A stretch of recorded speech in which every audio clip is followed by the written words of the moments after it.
Alright, ladies and gentlemen, welcome back to the Driveway Engineer. I'm JR. This is, I forgot where the fuck I'm at. LKQ. I believe the posted location is like Grand Rapids, but it's not even in Kent County. This is where I got my dumpster fire engine from this dumpster. No LS's in there today. There's a lot. I've already seen, maybe you've caught them in the video, but I've already seen 4 Gen 4 trucks out here. 5. Somebody snatching them right away. 6. They're setting them. And that's where we're at now, I guess. To me, Gen 3s are the money. That's a drive-by wire, which nobody likes, but I like. I prefer them. It's easier to do cruise. It's easier to do tuning stuff. But to me, there's no displacement on demand. There's no active fuel management. There's no extra bullshit. They're real easy to wire, real easy to hook up, real easy to use with a factory transmission or a turbo 350 or a manual or whatever the fuck you want. I prefer the Gen 3s. That's going to be a 4.3. I'm actually out here today. I'm completely off track. I'm out here today to find or to look at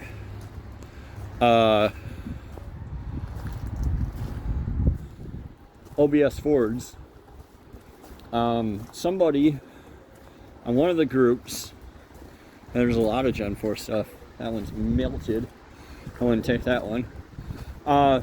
Somebody on one of the groups pointed out that, here's an OBS, that with a bull nose, which would be an 80 to 86, oh, she's a Powerstroke, and the injectors are in it. I can get the injectors out of there. Cool. Somebody pointed out that there's a header panel in here. So on the bull nose, the grill, the front edge of the grill is like back here. And they're like, yeah, how do you get, yeah, that sticks out a lot. I guess I hadn't really considered that. They're like, how do you get an intercooler in here? And I'm like, well, you know, I have a Powerstroke and I don't see the problem. And they're like, well, there's a header panel in there. And I'm like, what are you talking about? There's a header, there's a steel panel that goes like right here on a bull nose on an 80 to 86. But this has a whole plastic deal. That's what they pointed out to me. And I was like, no, they don't. But then I wanted to see for myself. And here we are. It does. So, neato. I'll have to think about what I want to do. There's a lot of parts that I need. Like, I don't have these brackets. I think this is a bracket that ties the core support to the fender. My fenders are junk. It's obviously going to be much easier to simply put the right front clip on it that belongs. And this must have been a ZF5. No, it was an automatic. And somebody went ham getting it out of there. Crazy. Yeah, E4ODs for a 7.3 are hard to find because Ford's weird with their bolt patterns and stingy and doesn't make them all the same. So anyway, I've already bought a ZF5 for $600. Now it's just down to deciding what front clip. As your project, whatever that is, progresses, like decisions you make, you know, you have this many and then you make a decision, now you only have this many and then you only have this many. You know, it's kind of like life.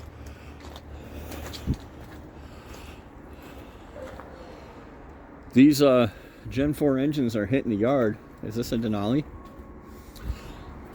It is, so that'll be an LQ4.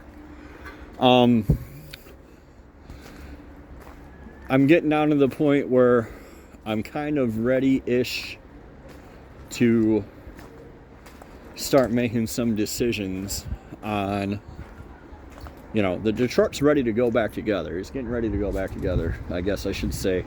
I had to do an oil pan. I don't have to do the oil pan. I'm going to take the oil pan that's on it that doesn't have any holes in it. I'm going to sand it down. I'm going to e-coat it. You know, I have a powder coating business. So I'm going to zinc coat it, not e-coat it. And I'm going to powder over that and put it back on the truck. And hopefully that'll prevent it from rusting out in the future.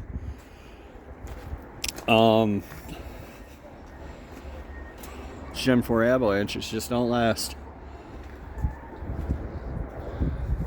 But yeah, then the transmission's ready. The new ZF5 I'm going to pick up on Friday. And the drivetrain's ready to stab in the truck. So here's another LQ4. 2-in-1 go. Of course.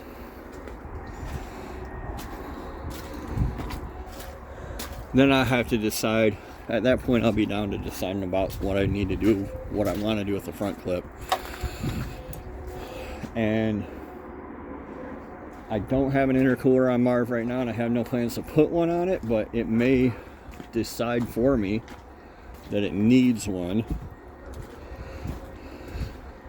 See, this one doesn't have, oh, it did have, somebody broke it. It may decide for me that it needs an intercooler, and then, you know, I'm stuck trying to custom fabricate something. I don't have to. I can just use the OBS, the 92 to 96 stuff. I don't know. We'll see. It's a lovely day out here to be finding junk in the junkyard. This yard's huge. I'm not going to walk all the way through it, but as a matter of fact, I'm probably just going to cut the video here.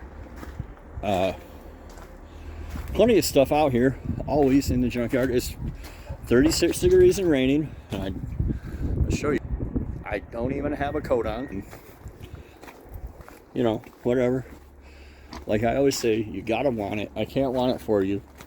Every time I do a short showing different engines and stuff, it's always the same thing. Not by me, not near me, not in my area, blah blah blah, excuse. And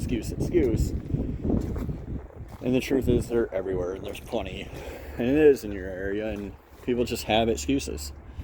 So,